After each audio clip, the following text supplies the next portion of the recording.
Welcome in, everybody, to another episode of ZB's Horsepower Talk. As always, I'm ZB, Zach Brown, and joining with me, as always, is former 410 Sprint Car crew chief and mechanic, my dad, Jeff Brown. Before we begin with Daytona 500 week, Fly Eagles Fly, world champions, Super Bowl champions, kick That's right. the hell out of the Kansas City Chiefs. Awesome, awesome job. Already ordered my stuff. It's on the way. Should be here in the next couple days. Uh, Yeah, that was a beat down of epic proportions there. Yeah, and That the was freaking the awesome. score wasn't even as close as what it said. So, No, but now it's officially racing season. Super Bowl is kind of the end of the football is the end of football season, and it marks the start of the racing season now. So the Daytona 500, the biggest race in arguably motorsports, but definitely NASCAR. Between that Indy 500, but is for the biggest in motorsports, but definitely in NASCAR. This is the Super Bowl for NASCAR. Humongous week. We actually have qualifying coming up here shortly, and Yep. that just sets the lineup for the duels and the front row. So we'll see what happens there. Traditionally, Hendrick is very good at single car qualifying at Daytona and Talladega, but more specifically the Daytona 500. I don't know how many years in a row that they've had somebody start on the front row now. It's a record, and it probably is going to extend if I had to take a guess today. They did some practice today just to get some laps around the track. Doesn't mean anything. not a thing. And a lot of them were some of them were trying race setups, some of them were trying qualifying setups. So we'll see what trends you'll see at the at qualifying today. It's going to be completely different than what they were practicing with because they were under the sun. Now they're under the lights. Different conditions for qualifying, but they'll use their notes from the last couple years. Yeah, and it was hot today too. It was like 85 here. Well, there you go. And that'll definitely make a difference. There'll be a lot more grip tonight. But some people some drivers and teams don't care about the qualifying. It doesn't really make a big difference to them. Like the Toyotas, traditionally, they don't really qualify great. Yeah. They don't really care that much. They just want to make sure they race well, which they usually do. And they always come out of nowhere at the end of the Daytona 500. Yeah, especially with the format that we have. The time trials mean basically nothing. It's just going to be where you start in your other than the front row is locked in. And then you start the your qualifying race, which will be tomorrow. I think the first one starts at 6:00. So there's where having a good car that will race is important because I believe it's like an impound. I don't think they can really change the car. It's traditionally what they do, yeah. Yeah. And whoever sits the front row, they'll run a few laps tomorrow at the duel, and just to get a feel for it. But they don't want to put themselves in a position where they crash because it's happened before. The front row was crashed in the duel. Oh, yeah. And they got a call up at a wreck, so not really a point. Besides just trying to kind of get an idea of what the car's going to race like on Sunday. Now, the last time the Eagles won the Super Bowl, which was technically 2018, do you remember who the Daytona 500 champion was? And it's not someone that doesn't usually win a lot. No, I don't. It was funny. I was thinking about that earlier today. I was going to look that up. I do not know who won that. It was the replacement for, I guess, Dale Earnhardt eventually. The number 3, it was Austin Dillon in 2018. I was going to say somebody like Justin Haley or something, I don't think Justin didn't win the 500. He won the July race. Okay. And, yeah, so that was a kind of an interesting fact. But we're moving on to the 500 now. Qualifying, like we discussed. Now, the duels, that's the most significant thing to get your car right for the 500. Still going to be different conditions than you'll see on Sunday, though. Yeah, it looks like they're calling for some rain, some wind, which is surprising because we're not going to be there. So you think it would be a nice day. Well, the wind, I saw wind gusts between 20 and 30 miles an hour, even if the rain holds off. What do you think how will that play a factor in the 500 with that wind? Well, it sort of depends on which way it's going. You can get a real if it's going down like front or back stretch, it'll actually give those cars quite a push going down the straightaway, which will change your entry speed quite a bit going into the cars. Or going the other way, you got the headwind coming into there, which is going to throw actually more downforce onto those cars. and then you get a crosswind, and the cars are all over the place anyway. Add a crosswind to the thing, it can make it a very interesting race. Well, the one thing I want to dive into, it's the start of the season, and we always like to give predictions. We given predictions for the Final Four for the entire year. We've given kind of like dark horses for championships. I had you do this. This is a long list for both of us, but we are predicting the 16 drivers to make the 2025 NASCAR playoffs. So go ahead with your list of 16 drivers you think. Now, I'm assuming about the first 8 to 10 is the ones you would expect. Yeah, I was going to say the first 12 were pretty easy to go through. The last four, so these are in no particular order. These are just as I thought of them.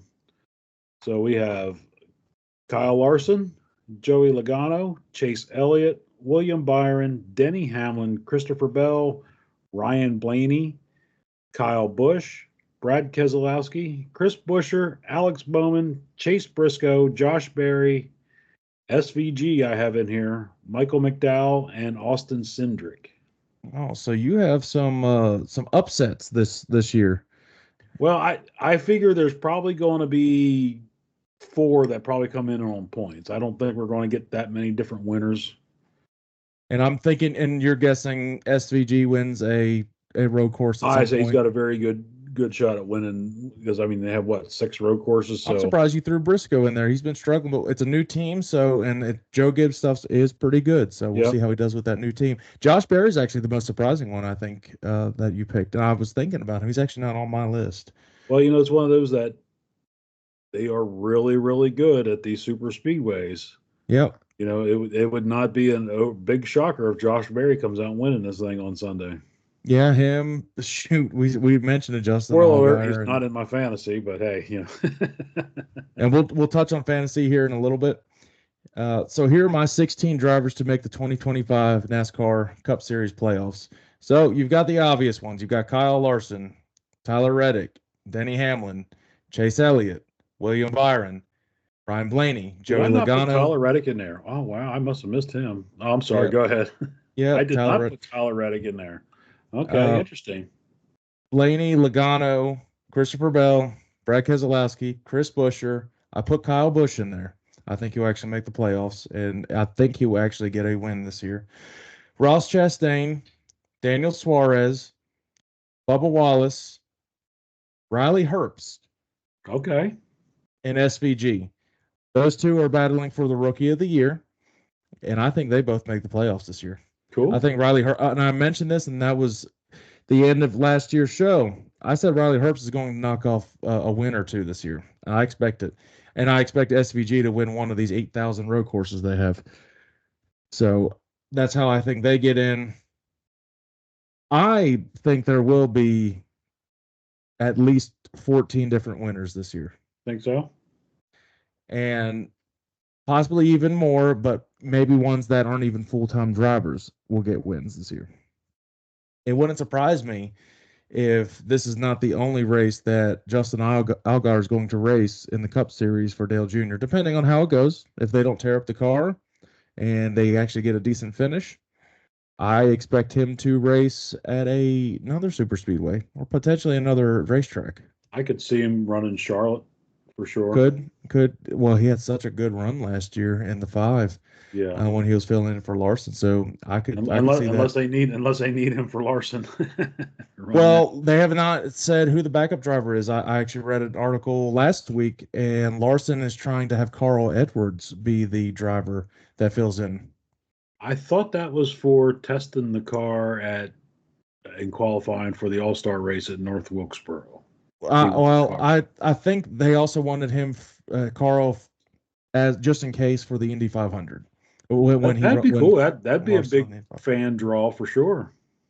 Yeah, so I don't know how much truth there is to it, or if even Carl's interested in doing that at all. Who actually just got inducted to the Hall of Fame this past weekend. But yeah, so those are the 16 that I have.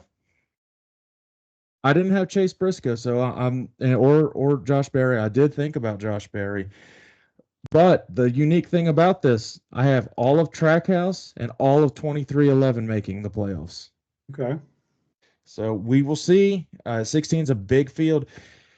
I actually was watching clips from Denny Hamlin's podcast this week, and he's hearing a rumor that they want to expand the final race to 5 driver. And he's like, that's ridiculous. You're making that even worse. He's like, that's not how you want to make it harder, not easier to get in. So I was thinking of possible alternatives you can have if they keep insisting on not doing the same format, like go back to the old school format. You have the top 2 drivers in points from the entire year, and they race for the final championship. Just those two. It's like a whole shootout with those two at the final race of the season. They build up through the entire year, and they make it into the final race. Whoever the final 2 are, they go at it. If I think that would be just as exciting, and you still have to rely on what you do throughout the year instead of having to just win and then you can finish 40th every week. You could almost do that with the top 4, and just not have any kind of playoff. And I still think, I think 2 is just, how exciting was it when it was Tony versus Carl about a decade ago, when it was just 2 people you were watching and they're going head to head and they were just nose they ended to up tail at each tied. other. Yeah, and Tony had tiebreaker, so Yeah, that's how exciting that was, and I think that would be a potentially good alternative they would have. Now, they don't even listen to the drivers, let alone listen to the fans. So I don't know what NASCAR can do. The ratings did come out for the All Star race or the Clash, sorry, the Clash at Bowman Gray, and they were the second highest in the last few years. It wasn't quite as high as the Clash at the Coliseum, which I'm not really buying all of that, the TV rankings. But I guarantee you the ratings at the actual track were way higher than any Clash has been, at least in a decade. And we figured that. yeah, it was good to see. At least it's on a real racetrack, not a made up inside a football stadium type thing. So a lot of history, a lot of tradition. I kind of wish, getting back to the Clash real quick. I know we talked a little bit about last week. I kind of wish they'd have got a little more into the tradition when they were doing it, or at least maybe I missed some of it. You know, because a lot of people, if you're tuning in, you don't really know. You just see like what the hell they run on this little tiny track for. But they didn't really. They kind of touched a little bit, be like, hey, Richard Petty ran here. But there's a lot more to it than that. Well, Flow Racing had a really, really cool uh, small, like a short documentary on YouTube that they released, and it was talking about the tradition of Bowman Gray Stadium and how it became the Madhouse and all the current drivers that are racing there. They kind of how they did with dirt, and they talked about the Chili Bowl a lot with the current midget racers that race that full time. They did that the same thing for Okay. Bowman Gray, so it was neat. I watched the first little bit of it, and it was really cool. I might even go back to watch it. I did share it on my YouTube, on the YouTube channel. So if anyone wants to check that out. Now, before we give our fantasy and our picks for the Daytona 500, also there is the truck race in Xfinity, but we're trying to make this a lot simpler for everybody to follow and not really give Xfinity and truck predictions. Uh, Especially we when, don't follow, especially on the trucks, we especially don't truck really series. follow it a Especially whole truck lot. series, we don't follow as much, but it will. I will say one thing about these 2 races: there's going to be a lot of mayhem, but the trucks and Xfinity usually put on a really, really good season opening race. So I'm expecting a lot of excitement. Truck races is Friday night, so you might see some broken hearts on Valentine's Day. Ha! That's a good one. Yeah, I know. I got some good dad jokes. Um, uh, and then Saturday afternoon is the Xfinity race. So we'll see some new faces. You've got Junior Motorsports has a lot of new guys there, and they have that went back to Junior's old number 8 font for the Yeah, number that's now, pretty cool. and that'll be an interesting year for the Xfinity series. Again, we're going to follow along with it. We'll watch it. We'll mention it after Yeah, they we'll talk conclude the about it. races, but to dive in with details is just a lot easier just to follow along with the Cup Series. Same with sprint cars. We will mention it and NHRA. NHRA is actually a lot easier to dive into because that's once every couple weeks. Same with IndyCar, so we'll go more with IndyCar as well. Just the week to week, it's a lot of NASCAR races to cover. Yep, for sure. All right, so right before we give our stuff for fantasy, DraftKings has the odds for the NASCAR Championship this year, and obviously Daytona 500, the NASCAR Championship. And this is really about all of the books now. The NASCAR Championship, the favorite shocker right now is Kyle Larson. Uh, that's going to be the favorite one everybody knows right now. But Christopher Bell is right on his heels. Those are the two favorites for the NASCAR Championship. For the Daytona 500, the favorite is Denny Hamlin, and somehow Kyle Larson's right behind him. Don't put money on Larson. I'm not, even if he wins, I'm definitely not jinxing my damn self doing that or him. Don't I don't buy Larson. Larson's okay at the Daytona 500. Last couple years, he's finished top 10, top 15. He stayed out of trouble. You might see him lead some laps, but somehow trouble finds him at these races, and I don't know it what don't it is. matter if It's he's just up his front luck. or in the middle of the pack. It seems like he's, he can be running first or second and get spun out by the car right behind him. So that being said, our NASCAR fantasy, and let's crack open another one of these bad boys. You know what? We do not have them down here. You don't? Nope. And you're right near damn Daytona. At least we went into Walmart and they did not have them. Probably because they're sold out. How damn cool are those cans? Yeah. I didn't Good check. on you again, Bush Light. Now you should do another one for the Indianapolis 500. That would be pretty cool. That would be very cool. All right. So go ahead with your NASCAR fantasy lineup for the Daytona 500, and we will give our pick after we give our fantasy lineups. Okay, so some of these may have some little bit of shockers in here. Some of them are pretty, obvious. So my top 5 drivers to start right now, I have Denny Hamlin, Brad Keselowski, Bubba Wallace, and slight shocker here, Todd Gilliland, and Ricky Stenhouse Jr., last year's Daytona 500 winner. And in my garage, I have Kyle Busch. I got him there, so I got a feeling this year on him. So in our head-to-head matchup, or featured matchups, we have Joey Logano versus Denny Hamlin. These aren't easy matchups. No. I picked Denny Hamlin on that one.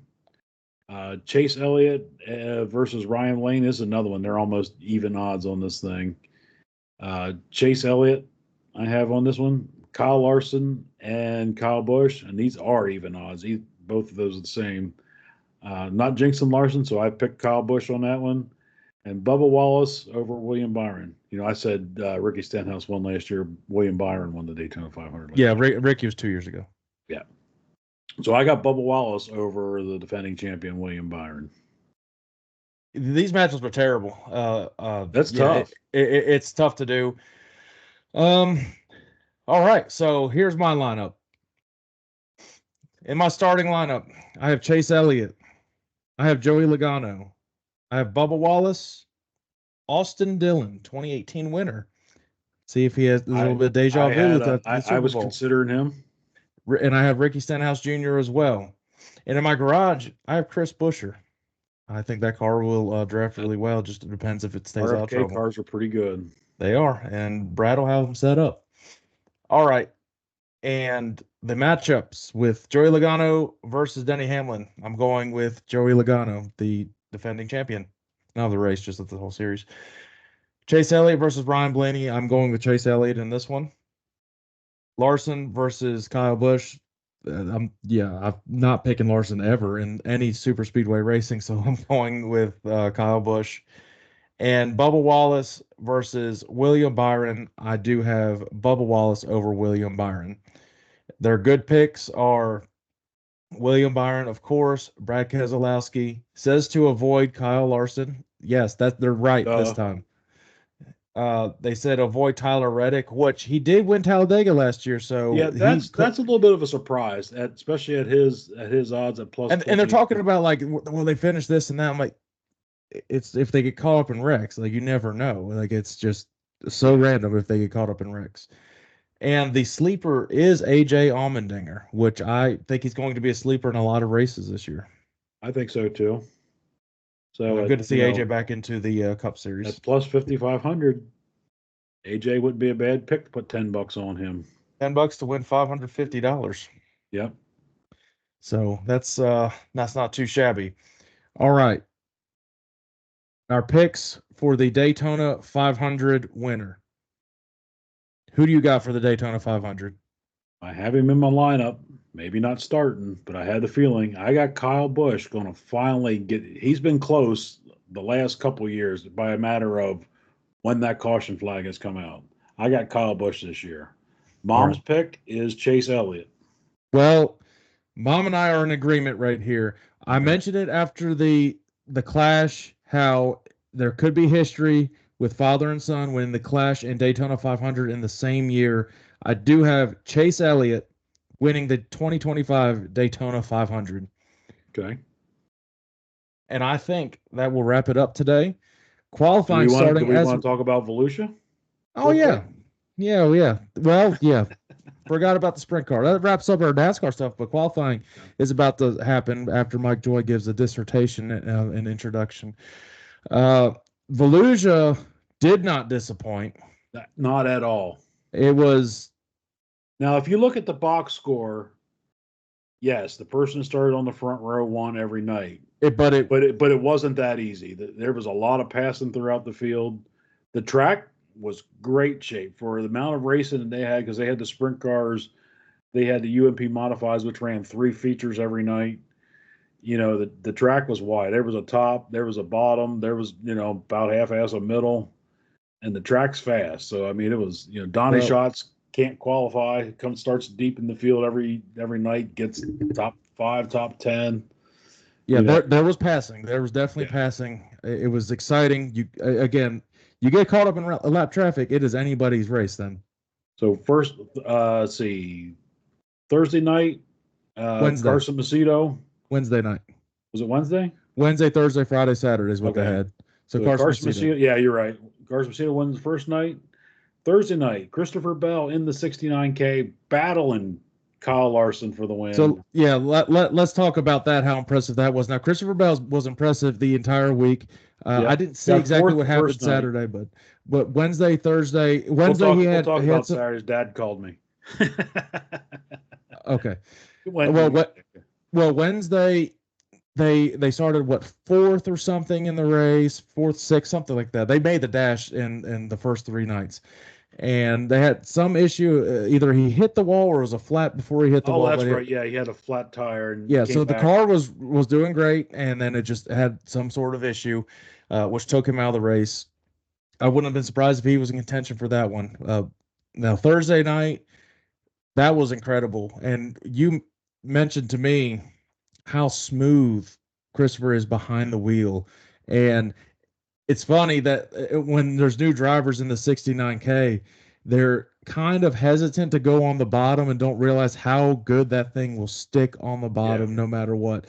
Now, again, nobody runs the bottom right now like Lance does, because Lance would, with that car, that was just a match made in heaven the way they ran the bottom. That's just how it's set up. That's how he races.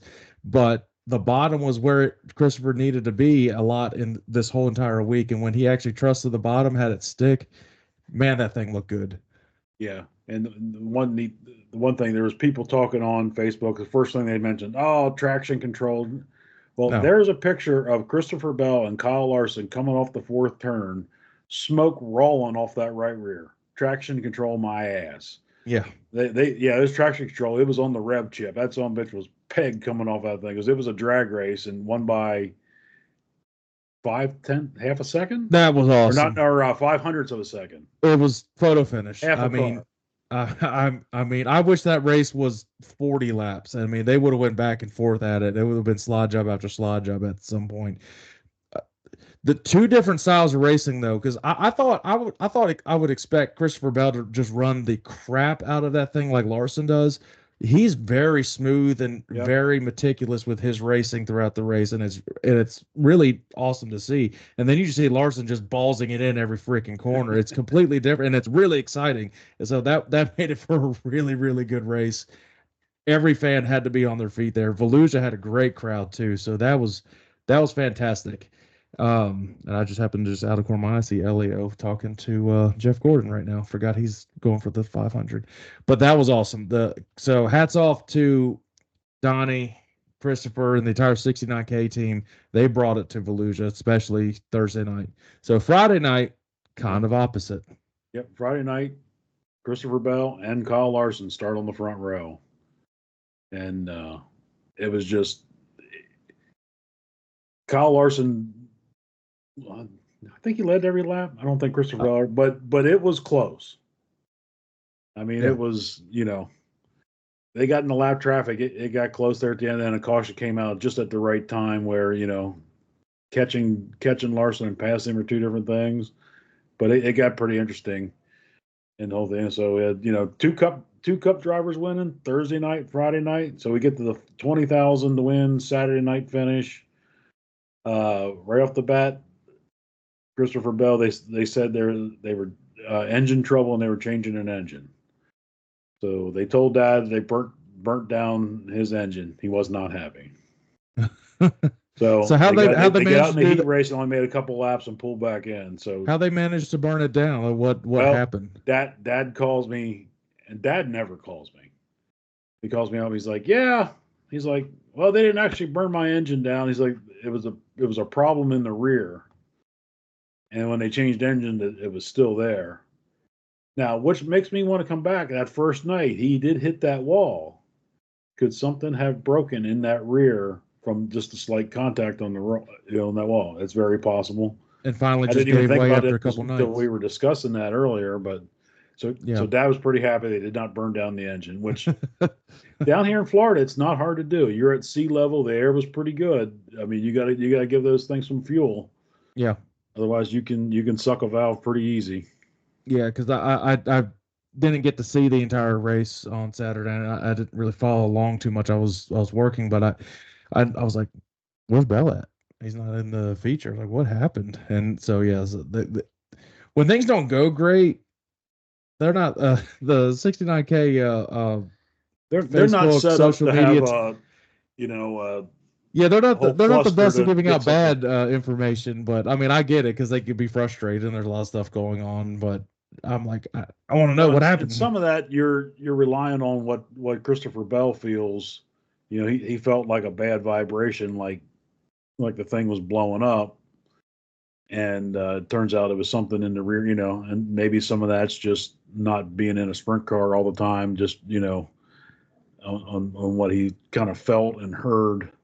Well, I want to go back to the people that are claiming traction control or cheating or whatever. You do realize the Christopher Bell and Kyle Larson are the two best drivers that are on that track. There's a reason they are Cup Series drivers and championship contenders every year. Somebody's got to bitch about somebody winning. Well, they're the best in the world for a reason. So if they wanted to race the entire World of Outlaw season, they would be 1 and 2 in the championship. There's no question. And honestly, I think Larson would steal this championship like it was nothing. It would dominate a whole year. If just how as good as that crew is, as good of a driver he is, and the best crew chief in the garage when they are racing. Yeah, Paul Silva. That's yeah. I don't think it'd be a competition, and I mean I'm not putting down any of the World of Outlaw guys, but those guys are just so good. Yeah. But Saturday night is the 20,000 to win. Kyle Larson again takes home the first 3 nights. You get a small gator. Last night you get the big gator. So another one. Kyle Larson pretty much first time he's got that. Yeah. It got close because it started getting rubber down at the end, and all of a sudden, that's when the racetrack kind of sucks. So you get the first one to get down to the rubber is going to win because you can't get off of it and you can't pass. Kyle mentioned that in the poster. He's like, yeah, it might have sucked by the fans watching it, but he's like, it wasn't easy by any means when we were actually racing. Cars are also in the rubber, so you can't, and they showed the top 3 finishers. Their right rear tires were bald. I mean, it looked like a drag sled. I mean, four full days of racing on that track, that'll do it. And I don't know if it rained any of the days to help get that track I don't know, run not in. down here So any this week. So, yeah, and but now hats off to Volusia for having uh, nicely prepared track well, there's a for reason all that racing. there's a reason they do the season premiere or whatever, the first race Yeah, of the year every they single did a year. great job, and hats off to them. Great crowd. Glad to see everybody went out to see it. I wish I could have got up to them. Had prior engagements there on Saturday. I'd have loved to have been up there Saturday. Yeah. Well, But, I think the qualifying's happening right now. Right now, Justin Haley's on the pole, but that doesn't mean anything right now. There's no great cars yet. A couple cars are on the track. They're interviewing Junior right now. He definitely does not look excited or anything. I think Daytona is going to be a good week. I think it'll be a good omen for how the year's going to go. A lot of these cars are sharp. They have some really cool paint schemes. I've just happened to see them go all around. Elias is cool. That Wendy's one is neat. He's in the Wendy's car. Yeah. All right. Well, that does it for this week. I don't think any Outlaws are racing this week because Daytona, they don't usually race the same week as Daytona, if I'm not mistaken. I think they're off this week. Again, we'll kind of mention that, hey, they're racing this week, and then we'll cover just kind of what we did right now. And yeah, that'll do it for this week. We'll see how our fantasy does. We'll put it up obviously on the screen. If you guys are listening to it, go back. If you want to follow us on our fantasy, I wouldn't. It'll be a battle for second behind Mom because she'll somehow randomly pick some random person and they'll win. Yeah. Well, it's good news for Chase. Usually, when she picks somebody, he does really well. So we will see. All right. Well, make sure you guys like, follow, subscribe, whatever you're watching and wherever you're watching this from. Follow on all social media platforms and anywhere you get your podcast. We'll down as much as I can of this before the 500 because I can't drink on the 500 since I work. Yep. They did help the Eagles win, so yeah. Hey, Anheuser-Busch, send a couple cases there. Send some to North Carolina, and for some reason we don't have it here in Orlando area, so. I'll be honest, it doesn't have to just be Busch Light. Those cans specific. You can be anything Anheuser-Busch wants to send. That's fine. Yeah, we're good. Maybe nothing non-alcoholic. Because what's the point of that? Yeah, don't send me. I don't want water. Just because yeah, don't do that. But we will see you guys next time. All right, bye everybody.